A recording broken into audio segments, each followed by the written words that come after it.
All right, ladies and gentlemen, folks out there listening, thank you so much for tuning in once again to Behind the Start Line. I'm your host, Eric Burnett. I am joined, of course, today with just CEO, running mastermind, the wizard behind all the magic that's happening out there, Troy Schooley. Troy, how's it going? Oh, that might be the best intro we've ever had. I thought you'd like that. I appreciate that. How are you? I'm doing good. How are you? I'm good. I missed you on the last episode. Did you miss me? I did miss you. I had to carry the torch. It went really well, though. I thought it was super informative, and it was a great episode. So, but listen, it's good to be back in the comfort zone. Yes, you're like my blankie, man. You're my blankie. Yes.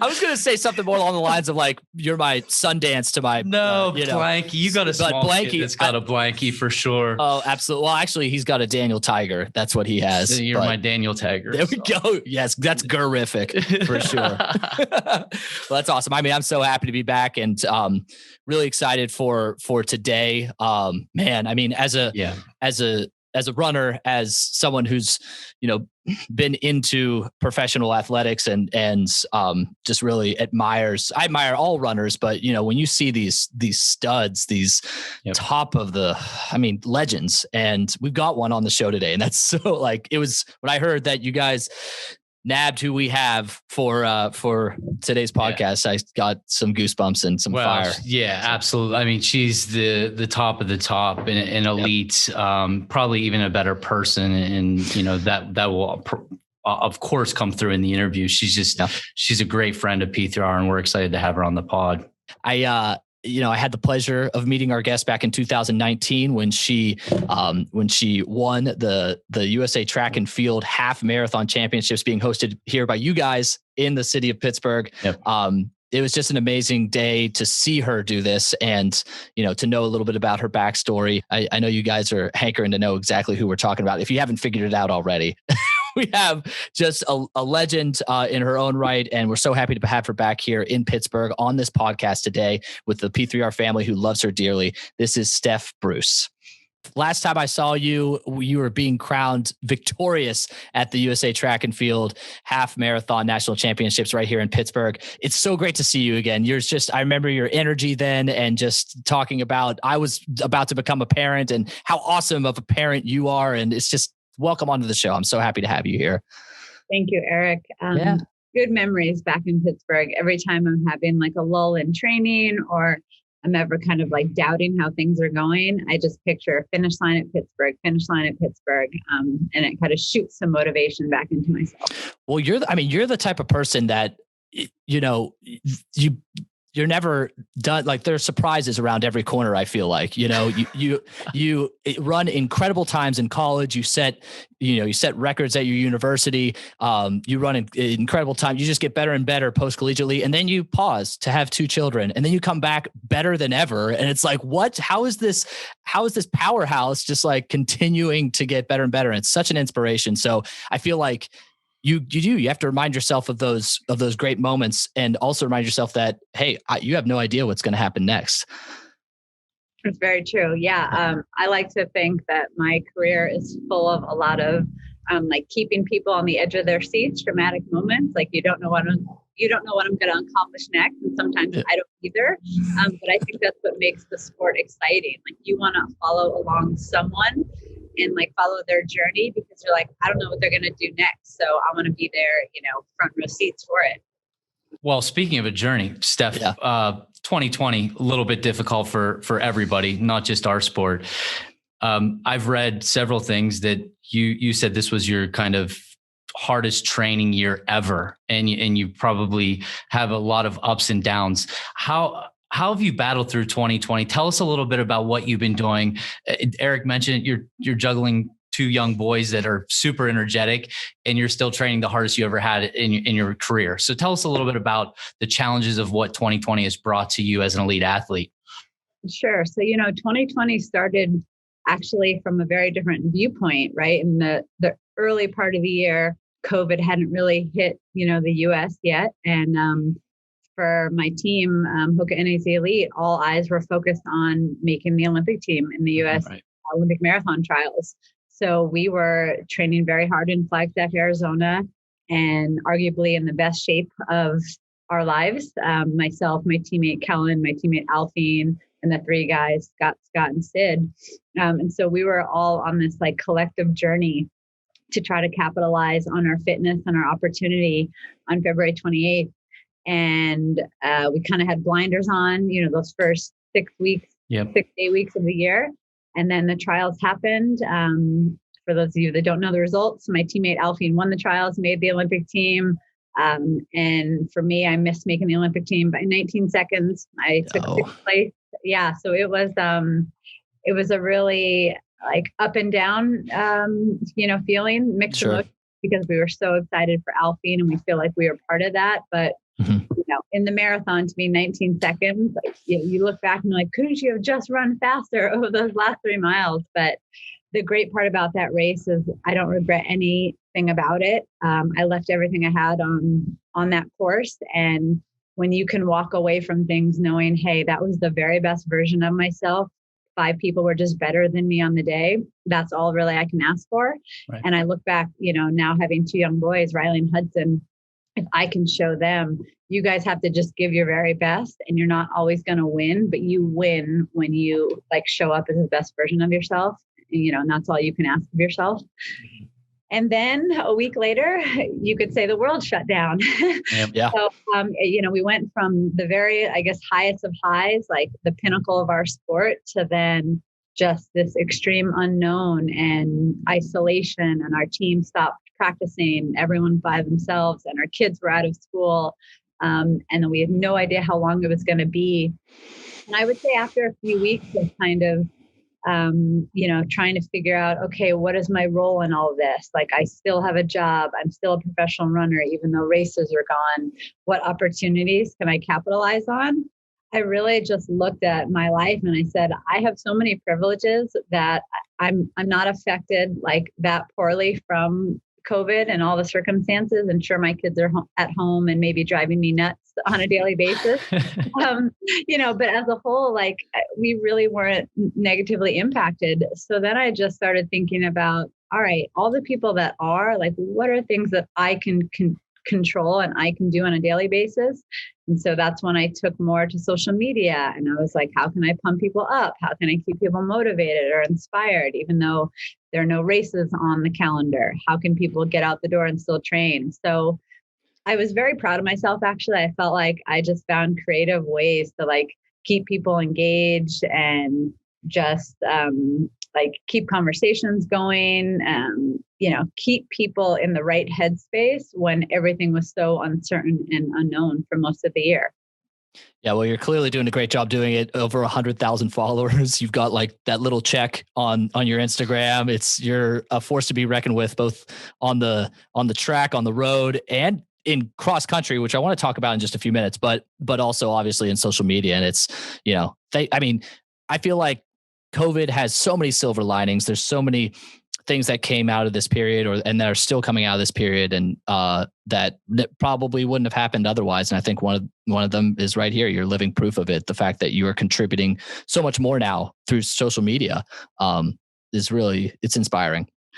Yeah. And one point you brought up, Steph, and I will never forget this picture. And I know you've seen it a million times now, but you talk about Riley and Hudson being proud.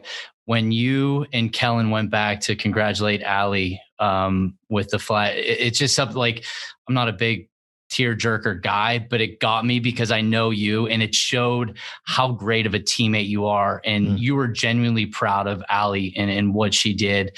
And you knew that you fell a little bit short and still busted your ass that day, but it just showed like you should be proud forever. And it might even have been a better moment the way you acted. And I don't even want to say in defeat, because it wasn't. I mean, you were 6th best in the country. So congrats to you.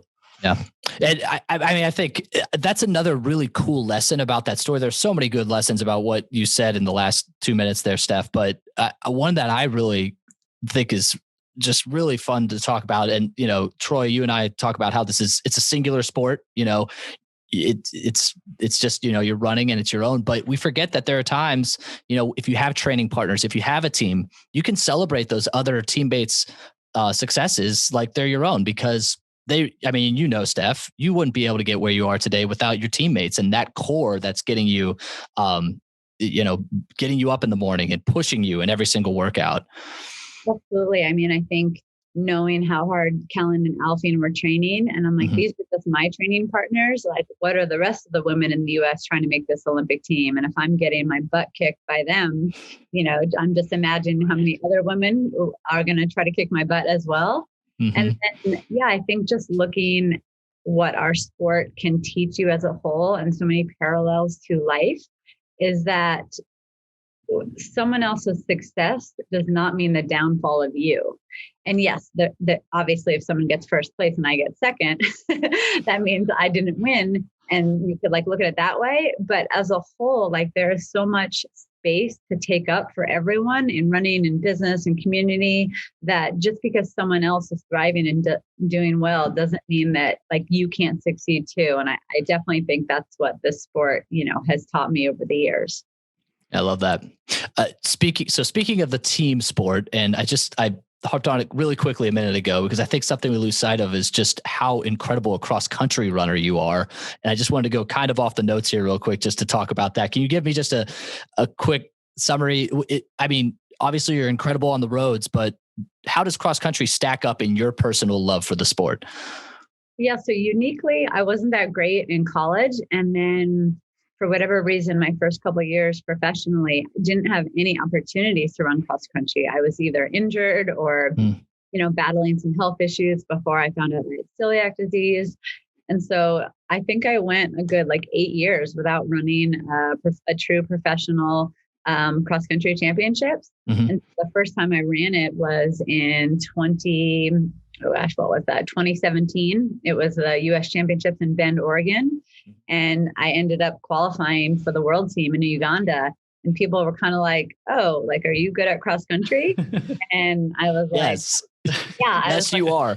Right. I'm like, well, I'm pretty and I don't give a F. And I think that's what you need to do in cross country.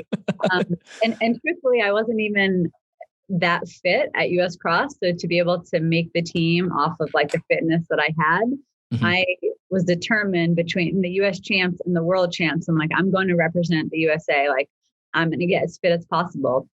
And I had a great race in Uganda. I ended up finished 22nd place at the World Cross Country Championships and helped our team, the USA, finish 5th. And then a few years later, ran US Cross Country again, qualified for my second team in Denmark. And then same thing, I wasn't that fit, but I'm like, I think I finished 8th at US Cross Country. And so I was the last person technically to make it on the team. And then I was the top American at Worlds because I just said, listen, I'm ready to bring it when it counts. So I don't know. I think cross country really is you just have to dig in. You don't care about the splits. It's very internal, knowing how to run rhythmically and measuring your efforts. And I think that's what makes me a great marathoner and a road racer. And it just translates to cross country. It's really cool. Cause I loved reading that about you and just seeing how diverse you can be. And cross country it's a fun sport. And I think, obviously road racing and track and field, they're in the spotlight, but it's fun to hear good stories about that as well too. That's a good transition too, Steph. You said a word in there. You said gritty, and tell us a little bit, and this will transition to my next question because I love the business of the sport. Tell us a little bit about the behind the makings of this hoodie that I'm wearing, which is so comfortable. A few years ago when I was training for the New York City Marathon, it was late in my career, it was 2018. I was like, okay, I'm into my mid 30s. How am I going to keep doing this? I need to almost reinvent myself to make sure that I'm not getting complacent in my goals or just letting the industry of you're kind of old, maybe you're past your prime, things like that can creep into your head. And so I was like, I feel like I need a word or I need a mantra for this buildup. And I had read Angela Duckworth's book, Grit. And what really spoke to me in that book is she was talking to her father, and her father wanted her to go one direction with her career. And she really didn't want to go that direction. And so, she had a couple of lines in there that just said, I'm not going to have a job. I'm going to have a calling. And she said, I may not be the smartest person in the room, but I'm going to be the grittiest person in the room. And that just really resonated with my career, because I don't think I'm the most talented runner. I really think a lot of people on paper should beat me and can beat me. But I think hard work and like what you have up here and in here is really crucial when it comes to being in the sport for a long time. And I really just believed that I could, go through more pain in races than maybe someone who was more talented than me. And so that grit word just like really stuck. And so we made a couple of YouTube videos like leading up to the marathon. And then after a while, I was like, how could people like identify with this? Because people were messaging me and sharing stories of like how grit showed up in their life. And, I was talking about like things with my family. My brother had become a drug addict at the time. And then my mom was just diagnosed with late stage metastatic breast cancer. So it was all these things that was like, why am I still doing this? And I get to choose running, and all these other hard things happen in our lives. And I just wanted to connect to other people through that. And so we launched the Grit line, and each year I've asked people what apparel they've liked, and I've tried to give the people what they want. And that is what Troy is sporting, the men's hoodie sweatshirt. Love it. I love it. How do they get it? Is it StephBruce.com? StephBruce.com. Yep. StephBruce.com. You got to go get one of these. They're so comfortable. That takes me to my next point, and I love that story. I think, I've been critical of athletes in our sport because they don't know how to market themselves. And if you look at other sports, the athletes that get paid the most, and usually, you see the jerseys and things like that, are able to market themselves. You do it better than anybody. Where did that come from? Like, where did that come from with Steph, as far as the picky bar story, the grit line, the 100,000 Instagram followers that, you did this year, you did your first ever fall retreat. You can talk a little bit, like, where did the entrepreneurship of Steph come from, to really identify how important it was to do that? Well, first off, thank you for acknowledging and noticing that. It means a lot, like coming from people outside of the small sphere that we're in, that you can see that in me as an athlete. So I appreciate that. If I could take you back, I'll tell you a little story. Yeah. When I was 18 years old, my dad had been diagnosed with prostate cancer about 8 to 10 years before. And I was living in Phoenix, Arizona at the time, going to high school, and I was participating in cross country and track. And he was living in New York with my stepmom, and he was getting treatment at Memorial Sloan Kettering, which is like one of the best cancer centers in the US. But his health was like really declining my senior year, which is 2002. And so in February, I decided to fly out there and visit him, because I just sensed something was like not going well. And I flew into New York on Friday evening, and I stayed with some family friends out on Long Island. And then I was going to get up Saturday morning and take the train into the city. That's where they were living at the time. And I woke up Saturday morning. I remember going for a run, and I had a really strange feeling on that run. Something like, to this day, I can't really describe what it was, but I just had a strange sensation. And when I got back from the run, my stepmom was on the phone with our family friend, and she said, "Stephanie, your dad passed away." And of course I said, "No, I'm about to go see him." I was like, "I'm going to take the train and I'm going to see him right now."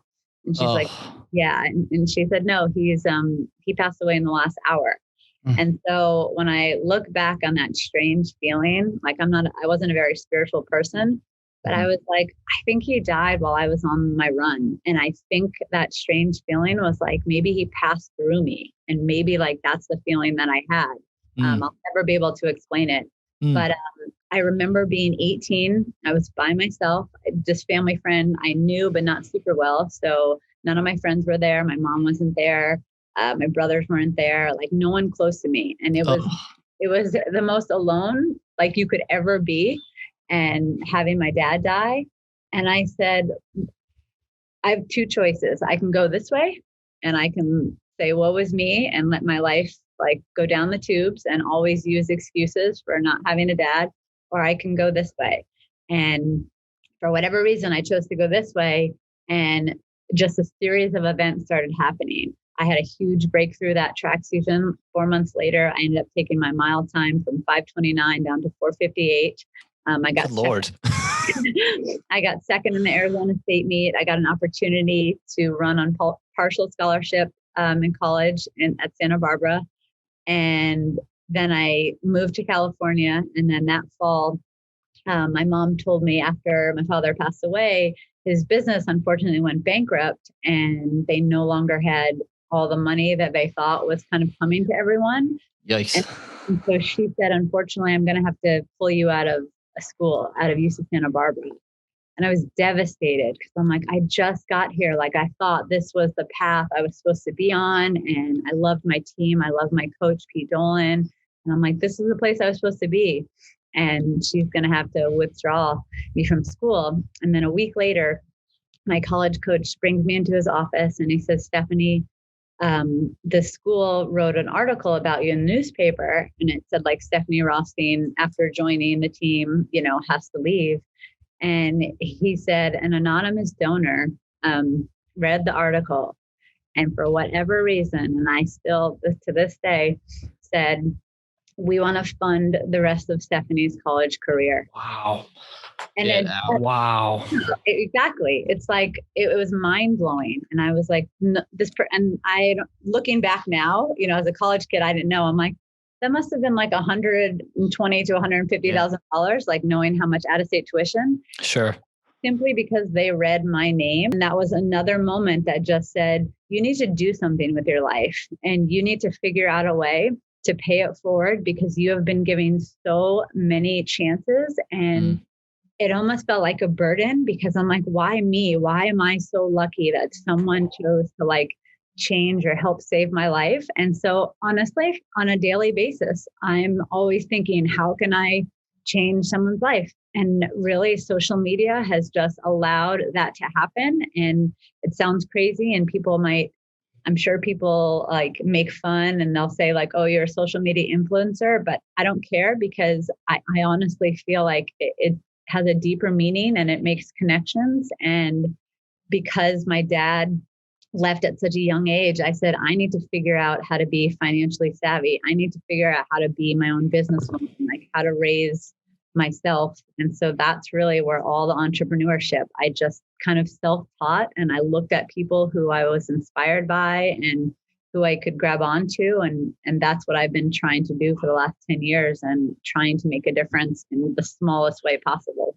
It's incredible. Wow. I mean, thanks for sharing that. Yeah. That's that explains story. The behind the scenes of the entrepreneurship for sure. Big time. Yeah. And there's no question that you are paying it forward. I mean, it doesn't take very long to look through the responses on every single one of your Instagram posts. It's all positive. People are thanking you for the wisdom. People are thanking you for the transparency. I think that's another big thing that is why you're so successful, is that you don't hold back. You talk about the bad, the ugly, as well as the good, and it's just genuine and you're real. And that's what everybody wants. It's great for the sport too, Steph. Thank you. We know that. And I think that the correlation, most people wouldn't see it until they know who you are or follow you or see you at a race, because they can't relate to running a 5-minute mile. But then when they see the struggles and everything that you guys do, and, raising you and Ben raising the kids, they say, oh, well, we're only different because I run a 12-minute mile and she runs a 5. Everything else between is there. And that's why I love it. It's a great follow. And that's why, I think that, sponsors and people, magnate to what you're doing. So, yeah. Thank you. Yeah. I mean, and obviously another big reason is because you're so talented and because you're so diverse in the sports that you do. Would you mind giving us, because you travel all over the world. I mean, not right now, but you, outside of COVID, traveling all over the world, traveling all over the country to race. And I'm sure you have some great race stories and some great race moments. Do you have maybe just one or two that stand out to as like your craziest moments in a race? something that just, is unforgettable for you?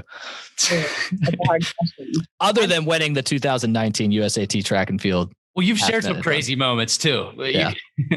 I mean, obviously Pittsburgh is up there because it was my second national title. And I think the way, like, I had never run that course. And so there's something about when you don't know what a course is like, it's very hard to visualize yourself on it. Mm-hmm. So like when I'm trying to visualize how am I going to win this race, I don't know what the last couple of miles are like. And so I remember crossing that really nasty bridge, probably around like 11 and a half, 12 miles. Birmingham. Yep. Sure. Yep. And it was just brutal. Like you're already so tired because you're into a half marathon and you're just like, thanks for this bridge, you guys. Hey, we have rivers. I'm sorry. What can we do? Yeah, honestly. So I'm running like neck and neck with Sarah Hall. And in my head, I'm like, she's going to win. I'm going to win. She's going to win. You're just like playing this back and forth thinking, do you feel better? Does she feel better? And then we crested that bridge. And then you get into kind of like, not the neighborhood, but it's almost like into a downtown area where there's like high-rise buildings.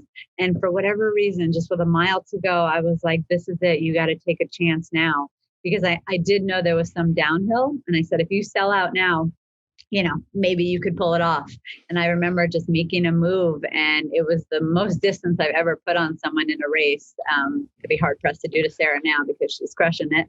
But I just accelerated, and it was almost like that last mile. I was running so hard, but on the days that it's coming, it was like easy to run.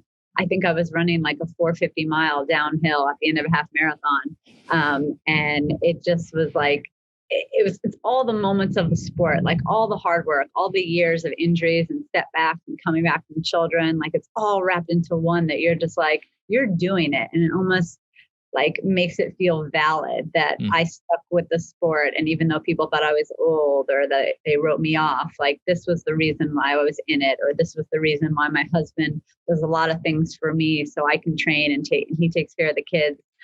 So it was a very rewarding moment. So that is one memory for me. And then probably kind of any race that I run in New York City, twofold, because I was born in Manhattan. And then every time I'm there, I just think about my father. And like when I touch down at an airport in New York, I just get all the feelings back of him. And I try to channel the inner New Yorker that I am.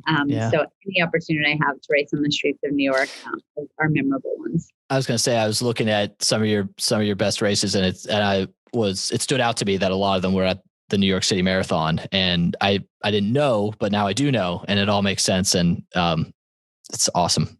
Really cool stuff. Thank you. What's next for Steph Bruce? Yeah, great question. So I currently have been dealing with kind of the longest injury that I've had in about 8 years in my career. Fasciitis, right? Exactly. Yeah. Did not know that is the huge equalizer. The amount of people that I've connected with in the running world that, wow, we really need some conventions on plantar fasciitis. Yes.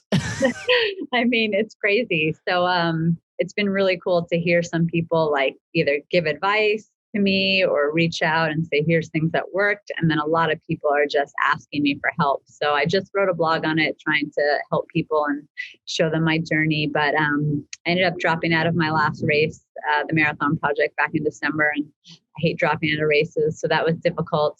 But 2 weeks before that, I was fortunate enough to grab the Olympic standard in the 10,000 in a dramatic fashion by half a second. Made my agent and coach and husband sweat a little bit. That's good for those guys, though. They need it. Right? So all eyes are set on trying to make the Olympic team in the 10,000 meter on the track this summer. So just getting fit and staying hungry. Awesome. Oh, that's super exciting. Oh my goodness. So it never ends. Like I said, it's just one surprise after the next. Although I shouldn't say surprise because it's not like that. You work so hard, but it's fun to watch for sure. Thank you. Definitely. One last thing I did want to bring up, because I know we talked about grit, but from an entrepreneurial standpoint, picky is another huge part of this foundation that you've made, this like empire that Steph Bruce is creating, your legacy, so to speak, right? You're going to have these great times on the roads, on the tracks, on cross country, but these businesses that you have that are just going to be a legacy going on. I was a triathlete for a while. So Jesse Thomas, is definitely a very familiar name to me. I was in Los Angeles. So Wildflower is definitely a very familiar thing to me as well. And so when I just made that connection with you as a co-founder, I was like, it's so cool. There's nothing that you don't do. Thank you. Yeah. I mean, I think legacy is important that you talked about. I do think about when I end my career, I want people to look back, and not everyone might love my content or like me, but if everyone that I come in contact with can respect me and respect what I'm doing, then I'm doing something right. And I think that can be said for anyone in the running world, the business world. You just want people's respect. And I want to leave a greater legacy on the sport than before I got here. And so part of co-founding Picky Bars, our gluten and dairy-free energy bar company with Jesse and Lauren, was showing pro athletes, you do not need to wait until your career is over to do something else. You can train really hard and do stuff along the way. And I think I'm trying to prove that you don't just have to lay on the couch all day. And that's fine. If that's what some pro runners want to do, awesome. But I feel like if we really want to move this sport in a direction where everyone is getting paid more, sponsors are getting their ROI, all these things, I think diversifying what an athlete is made up of is only going to bring more exposure back to the sport. Founding our own energy bar company is a cool way of doing that, because now 10 years later, we're in a position where we're now sponsoring athletes. We're exciting to sponsor teams. So we're trying to give back to the sport that we put so much into. Yeah. And it's good stuff too. And you just came out with the pancake mix, right? That's like fresh off the presses. Fresh off the presses. You don't have to use syrup, which is huge for kids, because kids just want to just douse with so much syrup on that. Of course. It's really very good tasting without all the extra added sugar. Nice. She gets it, Eric. She gets it. That's what she gets it. First time I met Steph, we invited all the elites to our VIP party. And they normally don't come, but Steph came and talked to me and talked to some of our key partners, which support her and her other athletes, as well as, the 12, 15-minute milers we talk about. And we need more people like her in our sport, because it not just advances Steph, but she's advancing the whole army. So it's awesome to hear. Well, you're paying it forward, just like you decided to do all those years ago. And we're all benefiting from it. Steph, just keep doing what you're doing. You're incredible. Thank you, guys. Steph, one last question we have for you. We do this for all of our guests here on Behind the Start Line. We ask this question, and we try and catch you off guard a little bit, but we want to know, and you've shared so much, and we really are grateful for all that, but we want to know, what's the one thing that we don't know about you yet that would come as a surprise? What's like that, not necessarily a secret, but just that lesser known thing about Steph Bruce? Oh, gosh. And it's tough for Steph because she's an open book. That is true. That's so transparent. That's why it's hard. She's so transparent. It's not that interesting, but I don't know. My teammates know this. I am nearsighted, so I cannot see far away. So when I'm driving and when I'm going to movies, I wear glasses, but I don't wear glasses running. So when I'm in a race, I have no idea what the clock says until I'm about 5 meters before the clock. So it's actually very funny, because my husband tells the story when I first broke 2:30 in the marathon. It was at Houston, and you come around the corner with about 0.1 to go. And I was trying to break 2 hours and 30 minutes. And basically he was at the finish line, and I was 229.0. So he's like, oh, she's got a minute. She's totally going to break it. Well, I had no idea. So he's like, you are just sprinting like it's the end of a mile. But I had no idea if I was going to break 2:30. And then I saw when I was 5 meters before that I was at 2:29.30. So I was clearly going to break it. Yeah. But then you stopped and you started just walking. Correct. Exactly. No, I showed my cards too that I could sprint at the end of the marathon. But it's kind of a running joke with my teammates, where we'll be on runs and they'll say cattle guard. They'll let me know what we're about to come up to. Yeah. All those cattle guards. I never experienced those until I went to Mammoth Lakes for a training camp, and I was like, what are these things? Yeah. Oh, they could be deadly. backpacks, but I don't feel like I need them that. So it's just kind of a funny running joke for me. Well, so that had to have made it even crazier. So did you know that you were half a second off when you qualified for the 10K? Like, what was the deal there? Were people... So people were like, you need to sprint right now. So I just had my classic, like, eyes shut, last 100 meters, just like giving everything I got. And I had no idea. It was one of those, I crossed the finish line and you're looking up at the board and you're like, did you get it? Did I get it? Like the most dramatic, like, way it could play out. And then I saw the time and then I jumped up in the air and wow. God, that's so cool. It's a good one. Steph, thank you so much for being with us. Thank you for everything that you do. And we can't wait to see what's to come in the future. And we really hope that you'll be back in the city of Pittsburgh to run with us sooner than later. And best of luck at the trials. Thank you. It was a pleasure to chat, Eric and Troy. Yeah. Thanks, Steph. Man, that was awesome.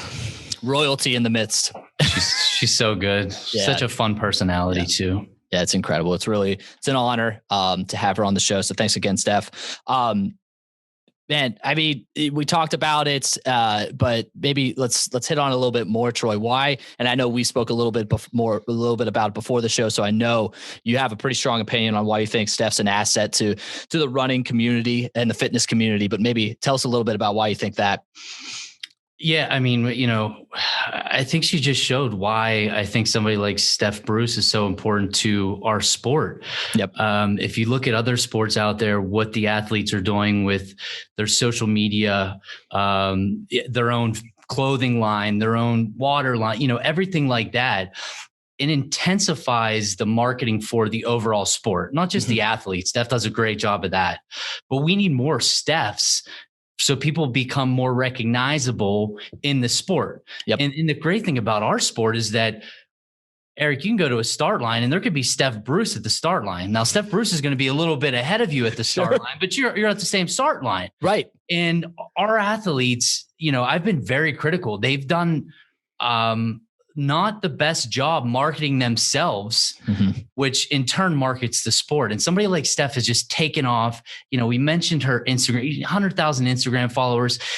Those aren't all elite athletes. No, those are the moms that we talk about of 3 that want to change their lives. Those are the guys that ran their first 5K but love Steph Bruce's story. Those are the families that have little kids to see how Steph and Ben are motivating their kids and what they're doing. Like it's a whole conglomerate, and she's done a great job building her brand. And we need more Steph Bruce's, because if we have that, the next time you flip it on NBC or on the Olympics, you can say, oh, I know, I follow her on Instagram, or I follow him on Instagram. That's a great follow. Not just, I'm never going to be an elite runner, but they're very marketable, and our sport needs more marketing. And I go back, I think what Paul Rabel's done with the Premier Lacrosse League, he did a deal with NBC. Lacrosse is an up and growing sport in the country, but he focused on the marketing aspect of it. So he focused on the fans, and he focused on the people that, might have played lacrosse in high school, aren't going to play professionally. But, the fans fell in love with this league, and in turn fell in love with some of the players. So they bought the players' jerseys, things like that. And that's what we want. We want the normal people to get out there and move with us. But if they can, when they're running through Point Breeze or over the West End, we want them to say, oh, hey, there is so-and-so. I saw her. I saw him. Yeah. And that would be awesome if our sport, I want to get our sport there. I think we can do it. I think it's been just delayed and barriered for years from a marketing perspective. But the more people like Steph that, have that huge Instagram following, is getting out and doing other things besides saying that she ran a 4.5 minute mile, that's going to help us there. So kudos to Steph. I mean, she's great. Her and Ben are just a great, great tandem, the way they work together, obviously married, but they're just a great team together. And, and what they've both have accomplished is, second to none in our sport. So awesome stuff. Yeah. Well, I mean, any sport's going to benefit and skyrocket a little bit when you have heroes, when you've got these role models. And I mean, one of the things there's just, I feel like, and I'm a little bit biased, but I feel like runners tend to be a little bit more of quality role models than in some other sports. So, it's just, who better to get elevated to that status? And you're right. It's in the end, it comes down to each athlete doing it themselves because it is a one-person sport. Right. And I know they do so much already to excel in that sport, but if they could just take a little bit more time to, to go down the Steph Bruce path, it would definitely create that network and that excitement and that energy that would just elevate the sport to a higher level. So, right. And how about revenue? Well, I mean, it's a business, right? Right. I mean, Steph does all these other things, but there's certain athletes that just focus on their, particular, whether they're specialized in the half or whatever, the marathon.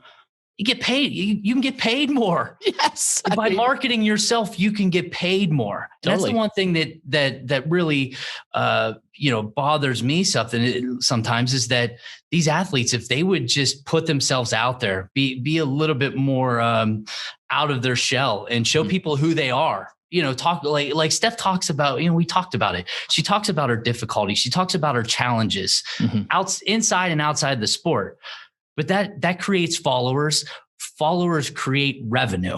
So if I know somebody has 100,000 followers and maybe that person is in the middle of the pack, I want that person at my race. Yeah, definitely. Who's going to be able to market my race. I don't necessarily care if they get first or second. I want them to have a great performance. Yep. But it's just like any other sport. You see these athletes, NBA, Major League Baseball, a lot of them that have these unbelievable followings and buying the jerseys. Let's take LeBron out of it for the NBA, like some of the studs, we get it, but there's middle tier people that have these followings.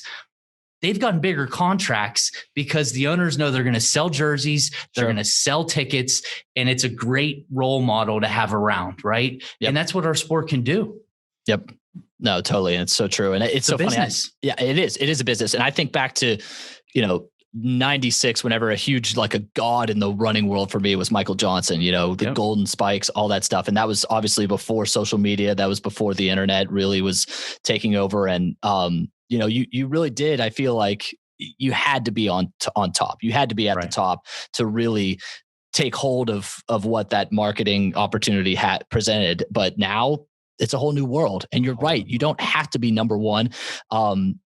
Wearing gold shoes never hurts, but showing a little bit of personality like Michael Johnson did, or some of these females or guys that you see that have the personality, I'll follow that all day. I want them at my event. Yep, definitely. So that's why, if you we're talking about the Fleet Feet Liberty Mile, we can't wait to get back live this year at the end of July. I mean, those are showmen. Those milers are showmen. Oh yeah. And if some of them would even get it a little bit more to be able to say I ran a 3:58 or something like that and have that, charisma. I mean, that's a big deal. And I think that's, if you think about Michael Johnson, Olympic short distance, right? Usain Bolt. He made more money outside the sport with Gatorade and Nike, or he was a Puma guy, I guess. Yeah, Puma. But but it's unbelievable to see what these athletes can do now with their marketing, power and essentially prowess. Yep. So, I mean, we just, again, love to be in the company of good folks and distance runners too. We love our short distance runners, but distance runners for, when we're in an endurance sport, we love seeing folks like Steph just shining like that. So hopefully, I'm sure people are taking notes and the sport's going to benefit from it for sure.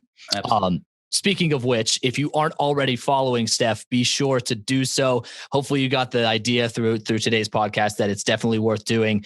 You can do so at Steph Rothstein on Instagram or at Steph_Rothstein on Twitter. It's two places to follow her. And again, like I said, and Troy says as well, you won't be disappointed. Right.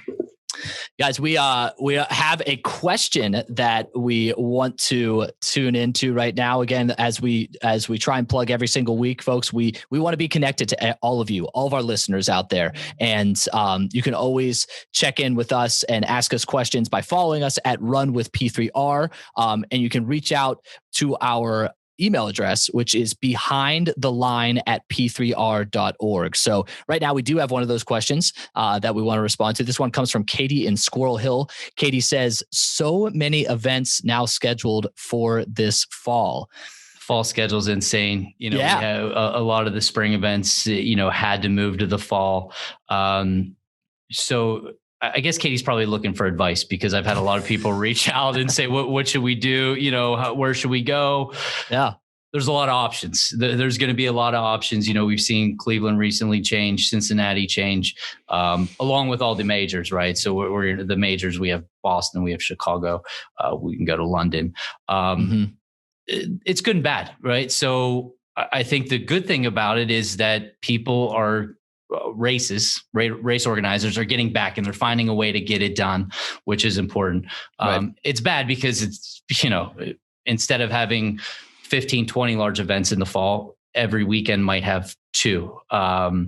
LA is on the same weekend as New York now. And that makes it tough for the industry. That, probably going to see a little bit of a percentage loss. Sure. However, I'm excited because if you look at Q3 and Q4 of 21, once we add the final runner numbers, they're probably going to be through the roof because people have all these options. All right. Sure. So I think 22, we're obviously going to get back to, having more of a balanced schedule. 21 is going to be crazy. What I would recommend for Katie, pick which one you want to go to and sign up now.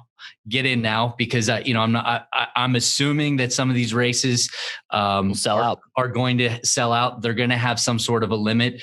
That I think that's why we're excited about our 10 miler, which is our biggest event. We're looking at the Great Race. We're looking at, do we cap that? What's the number going to be? So sure. My recommendation to Katie is to get in now, start planning your runcation, or stay here, run with us, just so you're moving though. Eric, we talk about it all the time.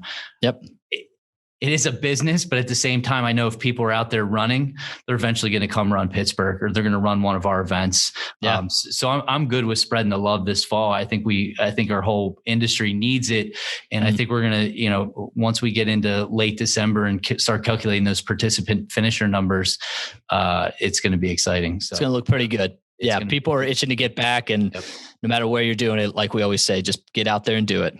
Absolutely. For sure. Great question, Katie. Thanks for, tuning in. Yeah. Thank you, Katie. And of course, all of you listening out there right now, if you have a question or if you just want to say hi, please, again, feel free to reach out to us at behindtheline@p3r.org.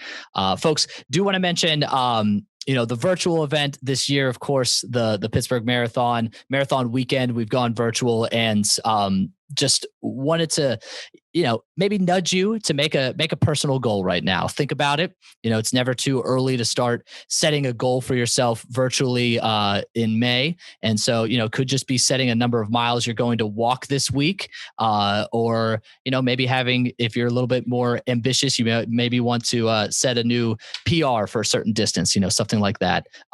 But again, we just hope we're able to inspire you to move, and we're hoping that you're able to set a goal that can get you out there and shaking things up.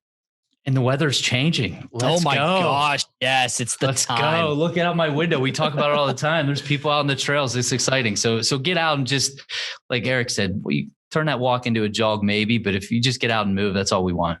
Absolutely. Now's the time for sure.